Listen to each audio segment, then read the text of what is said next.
Olá, sejam bem-vindos. Meu nome é Marla. Essa é a aula 12 da disciplina Biologia Celular. Hoje vamos falar sobre a evolução das células.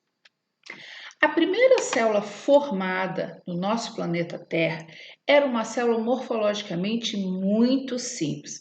Ela tinha uma membrana e esta membrana separando o meio interno do meio ambiente externo. Essa membrana era muito importante para a proteção da célula. O que tinha dentro desta membrana? Principalmente uma molécula com capacidade de autorreplicação e também de direcionar a duplicação da própria célula. Comparando esta célula ao que temos atualmente, podemos classificar essa célula como uma célula procariótica. Em relação à produção de alimentos, esta célula não produzia o seu próprio alimento, ela obtinha do meio, então era uma célula heterotrófica. E esta célula não utilizava oxigênio para produzir ATP, afinal de contas, nem tinha oxigênio na atmosfera, então ela era anaeróbica. Vocês lembram como essa célula foi formada? Diante das diferentes situações que o planeta Terra vivia, foi possível unir átomos, formando moléculas, e essas moléculas se uniram, formando esta primeira célula.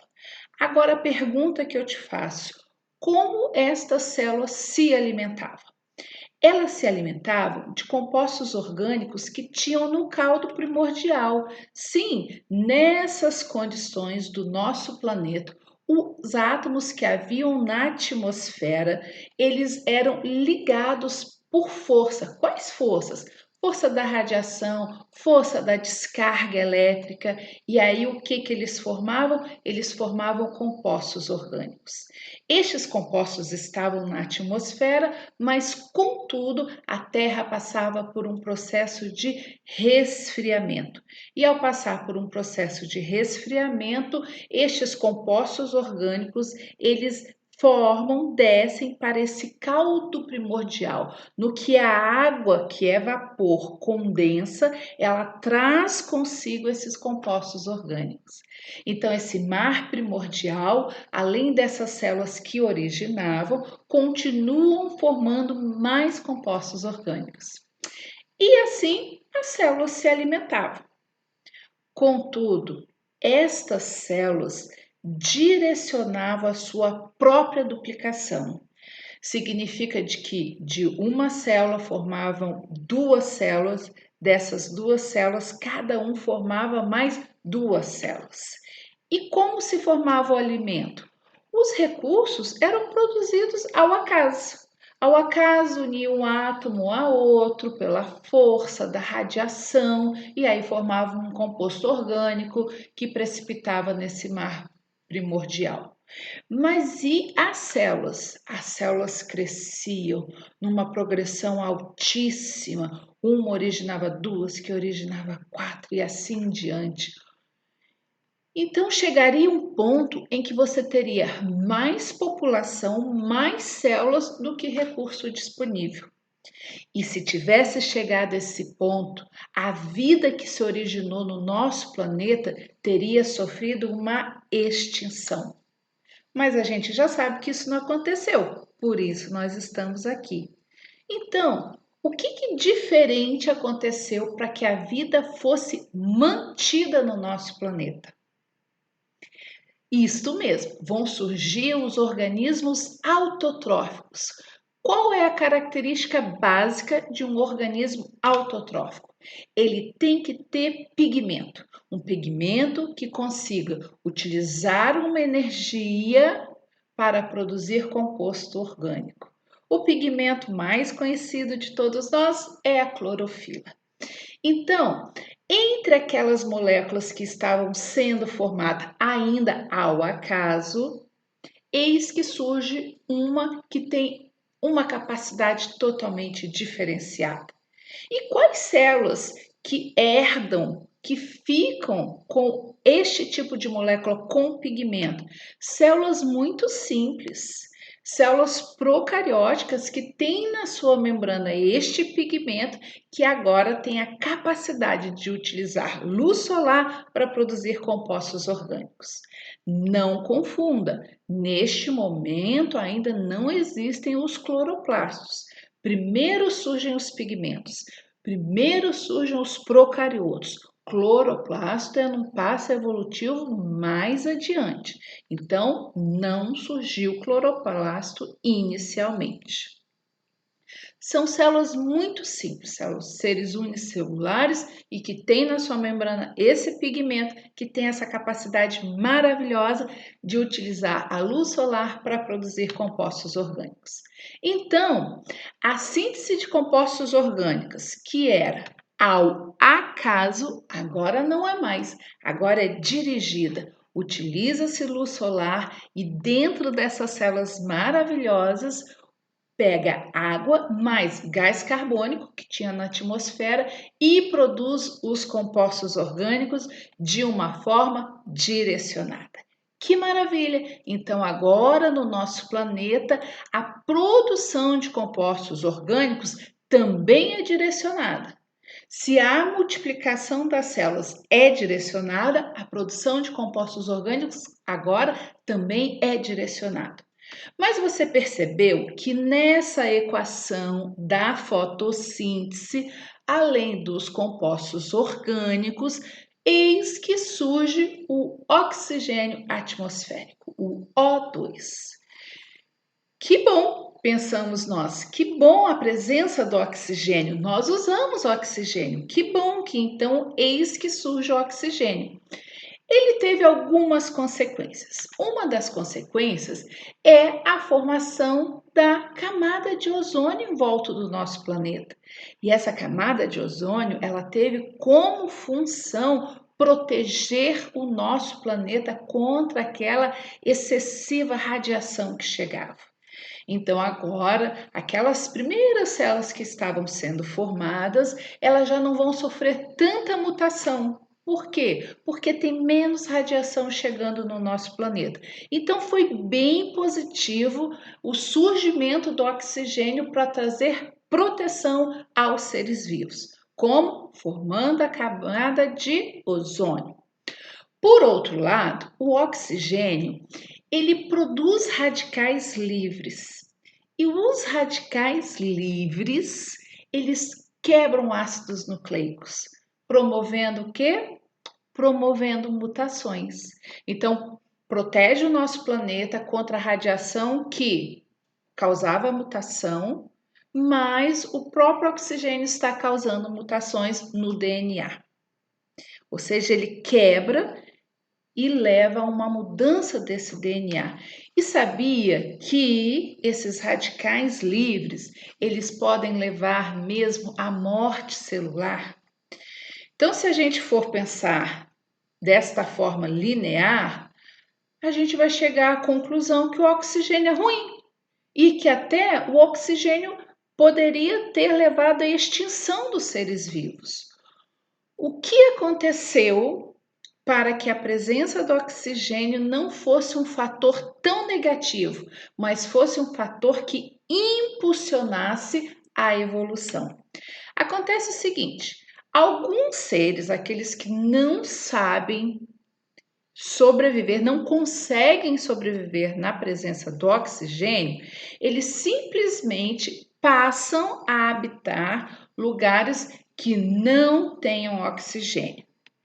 Mas a presença do oxigênio levou a uma evolução das espécies existentes, que também leva a uma adaptação de outras espécies. E algumas espécies de fato foram extintas, tá? Então, algumas espécies se adaptam a ambientes sem oxigênio e as outras mudam. De que forma as outras células vão mudar? As células vão mudar utilizando o oxigênio a seu favor. Como que a gente utiliza o oxigênio a nosso favor? No processo de respiração celular.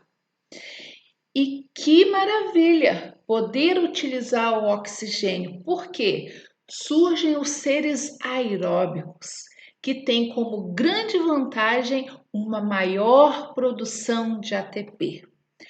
Qual consequência existe para esses organismos que estão produzindo muito ATP?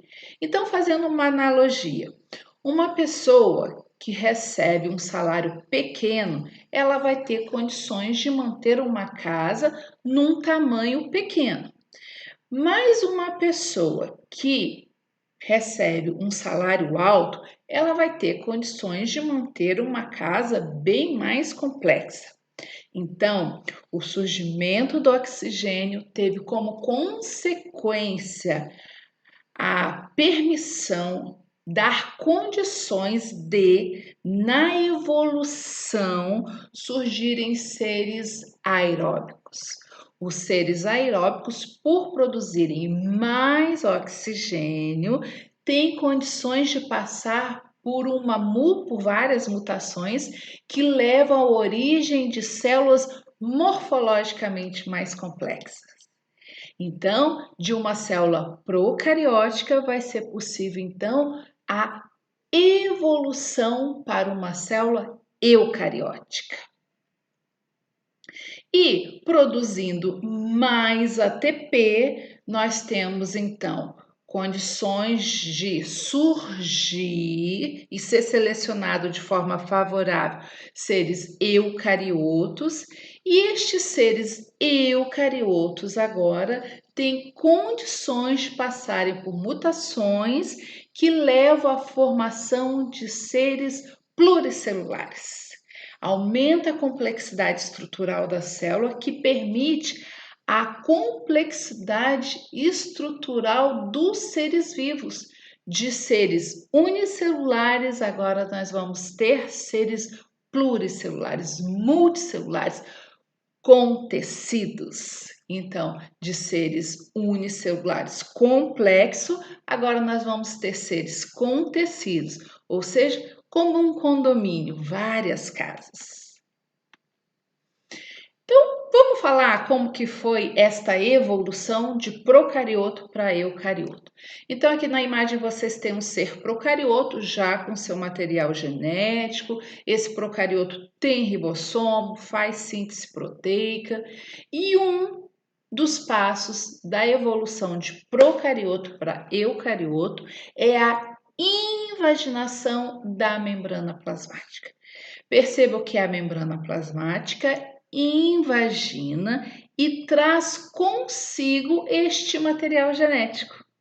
E este material genético, então, vai ficar envolvido por membrana, que originalmente era membrana plasmática, mas agora vai formar qual membrana? A membrana do núcleo ou envoltório nuclear.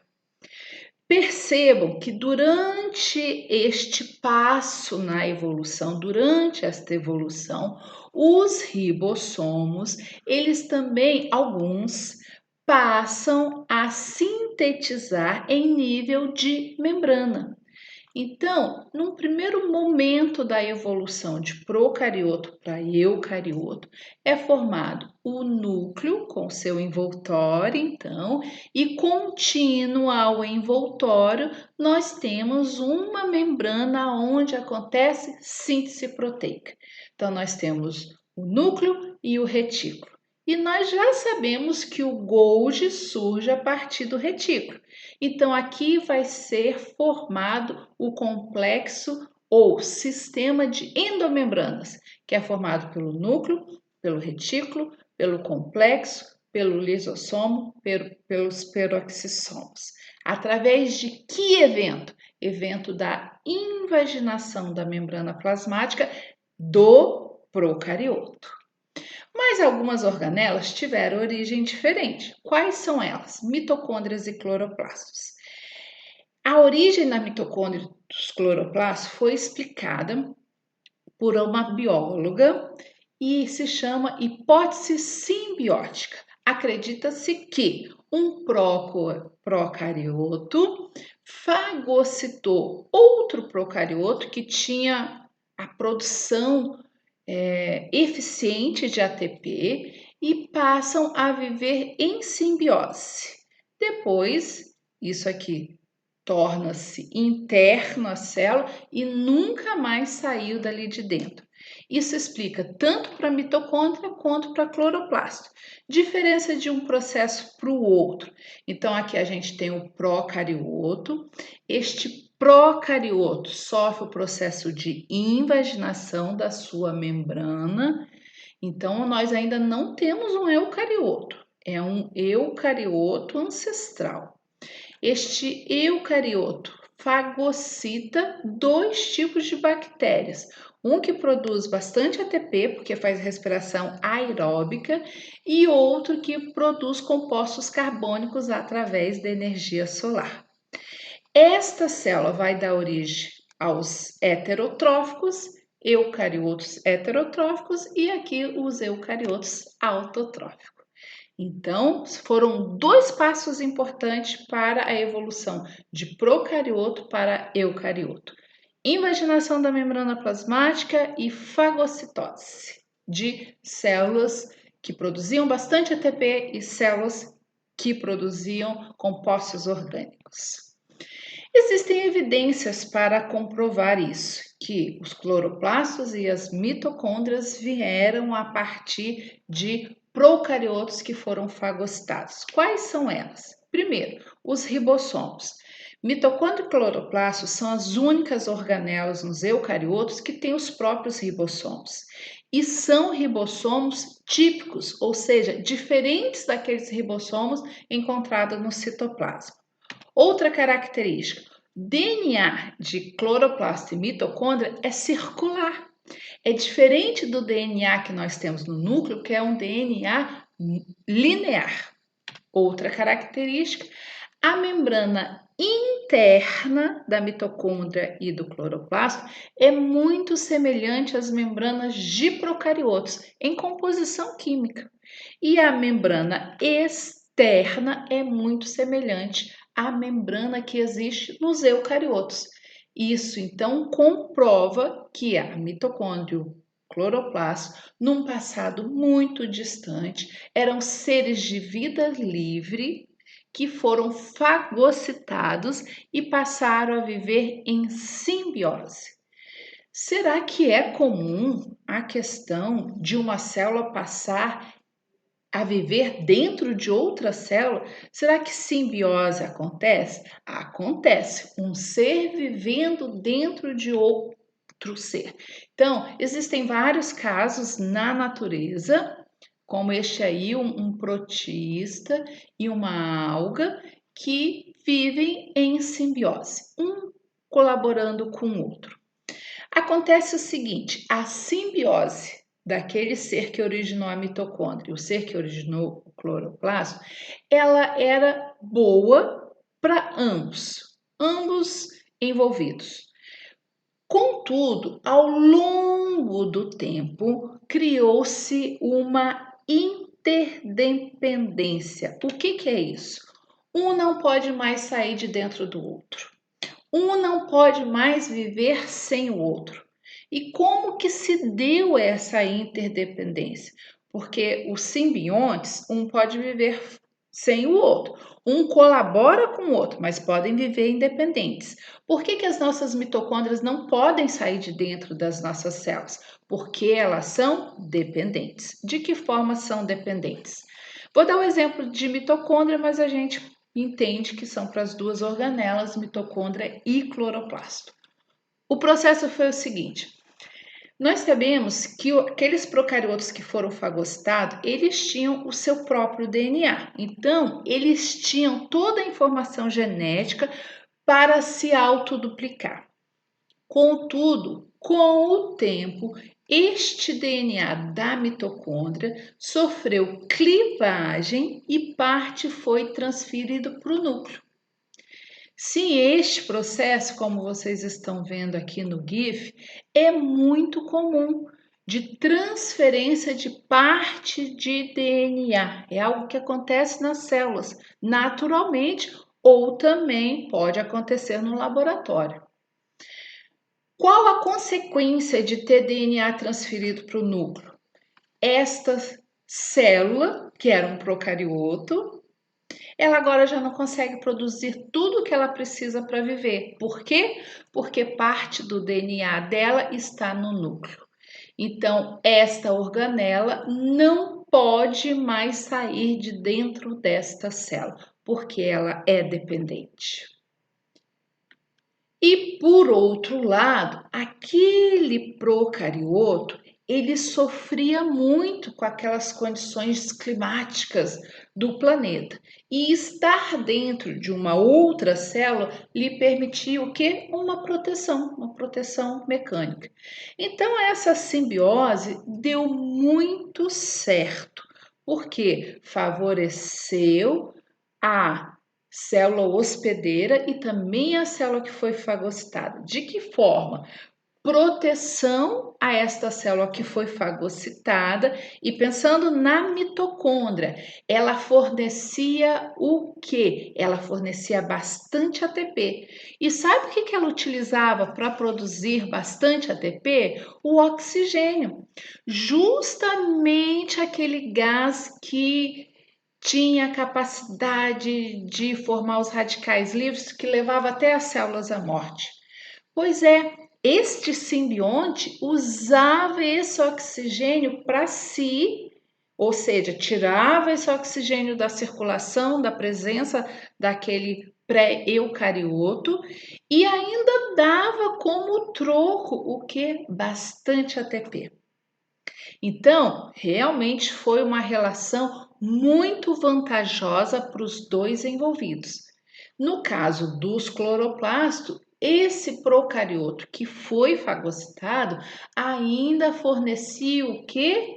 Fornecia compostos orgânicos, fornecia alimento para aquela célula. Então, assim, ó, simbiose super vantajosa para todo mundo. E se é algo que é vantajoso, que aumenta o valor adaptativo, permanece, é selecionado de forma favorável. Então, neste momento, o que nós já temos no nosso planeta Terra? Nós temos procariotos, continuamos tendo procarioto anaeróbico, heterotrófico, já temos procariotos aeróbicos, já temos procariotos aeróbicos autotróficos. Então, nós já temos uma grande variedade de células. E entre essas células, nós temos essa aí que passou por essa evolução, essa mudança morfológica, que é o eucarioto, que utiliza o oxigênio para produzir ATP. O eucarioto aeróbico. E eucarioto aeróbico, ele então tem condições de, se houver uma mutação, essa mutação levar a uma complexidade morfológica, esta célula sustentar essa complexidade morfológica, porque ela tem energia para sustentar esse processo. Então, de fato, resumindo o que nós tratamos até agora, a vida se manteve no nosso planeta porque surgem os pigmentos. Com os pigmentos vão surgir o quê? O oxigênio, porque esse pigmento ele faz fotossíntese e uma das consequências da fotossíntese, além da produção de compostos orgânicos, é o oxigênio. Tendo oxigênio, se produz mais ATP do que os anaeróbicos. Tendo mais ATP, é possível então que a evolução caminhe para uma complexidade morfológica, que seria os eucariotos. E os eucariotos permitem então o surgimento dos organismos multicelulares e aqueles que formam tecidos. Então, a multicelularidade é quando existe uma compartimentalização, ou seja, células diferentes vão executar funções diferentes. Quando o organismo é unicelular, a mesma célula faz tudo. Faz respiração, faz excreção, faz reprodução, faz tudo. Num organismo multicelular, cada célula, cada tecido vai exercer as suas funções. Mas como será que de um organismo unicelular é possível então surgir os multicelulares? Bom, na natureza nós temos alguns indícios de como foi este processo. Por quê? Não é como os animais vertebrados, como os dinossauros, que têm os registros fósseis. Não tem esses registros fósseis, mas os seres vivos atuais nos mostram o provável caminho que foi a evolução biológica de unicelular para multicelular. Por exemplo, tem essa alga unicelular, Chlamydomonas, que a gente pode ver que ela tem pequenos prolongamentos unindo células diferentes. São filamentos citoplasmáticos. Temos essa outra alga unicelular que, como vocês veem, tem essa massa coloidal agrupando. Temos essa massa coloidal agrupando várias células. Ou no caso dessa outra alga, a Volvox, o que acontece nessa outra alga? Ela também tem uma massa coloidal e aí já vai formando uma pequena colônia, mas são seres individuais. E nesse grupo aqui já tem uma divisão de trabalho. O que nós vimos até agora? Era a célula fazendo todas as funções, todas. Agora não. Vão ter células que são responsáveis pela reprodução e células que fazem as demais funções. Já tem uma divisão de trabalho. Então, a origem dos eucariotos multicelulares foi quando estas células que passam a viver conjuntamente, elas desenvolveram, obviamente, através do processo de mutação, elas desenvolveram a capacidade de sinais de reconhecimento entre células. Obviamente, para duas células se comunicarem, a primeira forma vai ser através da sua própria membrana. O reconhecimento entre células permite o quê? A origem dos tecidos. E é sempre bom lembrar que o surgimento dos multicelulares não levou à extinção dos unicelulares. Não é porque surge uma nova espécie que a anterior é extinta. Não, nem na macroevolução a gente vai ver isso. A anterior pode continuar existindo. No caso aqui da biologia celular, quando surge o eucarioto, continua existindo o procarioto. Quando surgem os multicelulares, continua existindo unicelulares. Então, os multicelulares, eles vão se complexando até formar tecidos. O que são os tecidos? Os tecidos são conjunto de células que interagem, que são interdependentes, que atuam de modo harmônico na execução de diferentes funções. E as células, elas têm que estar ligadas entre si, seja pela matriz extracelular, seja por adesões, sejam por pontes, mas elas têm que estar ligadas entre si. Tem que ter uma comunicação, uma grande rede da vida. Então, os multicelulares podem ter tecido e podem não ter tecidos. Podem ser autotróficos, podem ser heterotróficos.